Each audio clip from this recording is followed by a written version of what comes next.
ഞാൻ യാത്ര സ്റ്റാർട്ട് ചെയ്തത് കണ്ണൂരിൽ നിന്നാണ്. എൻ്റെ വീട് കണ്ണൂരാണ്. അപ്പം കണ്ണൂരിൽ നിന്ന് കാശ്മീരിലേക്ക് പൊയ്ക്കൊണ്ടിരിക്കുമ്പം ചാർലീനെ മുംബൈയിൽ വെച്ചിട്ടാണ് എനിക്ക് കിട്ടുന്നത്. ഏകദേശം അപ്പോൾ വളരെ കുഞ്ഞായിരുന്നു, ഏകദേശം 1 മാസമൊക്കെ പ്രായം ഉണ്ടായിരുന്നുള്ളൂ. പിന്നെ എല്ലാവരുടെ അഭിപ്രായം പോലെ ഞാൻ സോഷ്യൽ മീഡിയ എല്ലാവരും ചോദിച്ചു നോക്കി കൂടെ കൂട്ടണോ വേണ്ടയോ എന്നുള്ളത്. അപ്പോൾ എല്ലാവരും പറഞ്ഞു കൂടെ കൂട്ടാൻ തന്നെയാണ് എല്ലാവരും പറഞ്ഞത്. അങ്ങനെ ഞാൻ ചാർലീനെ കൂടെ കൂട്ടി. പിന്നെ ഇപ്പോൾ ഏകദേശം 1 വർഷമായിട്ട് എൻ്റെ കൂടെ യാത്ര ചെയ്തുകൊണ്ടിരിക്കുകയാണ് ആൾ.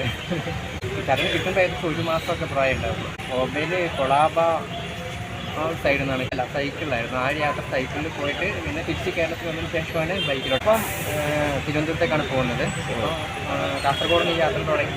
കാസർഗോഡാണ് ഇപ്പോൾ വരുന്നത്. ഇപ്പോൾ കോട്ടയത്തെത്തി. ഇനിയിപ്പോൾ വരുന്ന ആലപ്പുഴ. അങ്ങനെ യാത്രയൊക്കെയാണ്, കുഴപ്പമൊന്നുമില്ല. കാരണം എനിക്ക് ആരോഗ്യ പ്രശ്നമോ അങ്ങനെ വലിയ ബുദ്ധിമുട്ടൊന്നും യാത്രയിൽ വന്നിട്ടില്ല. അവിടെ എല്ലാം കഴിച്ചോളും, ഭക്ഷണമാണെങ്കിലും എല്ലാം കഴിച്ചോളും. കുറച്ച് മീൻ അങ്ങനെ നിർബന്ധമൊന്നുമില്ല. പച്ചക്കറിയും ഫ്രൂട്ട്സ് എല്ലാം കഴിക്കും. കാണും, യാത്രയിൽ ഫാമിലി കൂടെ കാണും. ഇനിയിപ്പോൾ തിരുവനന്തപുരം വരെ പോകാനാണ് പ്ലാൻ ചെയ്തേക്കുന്നത്.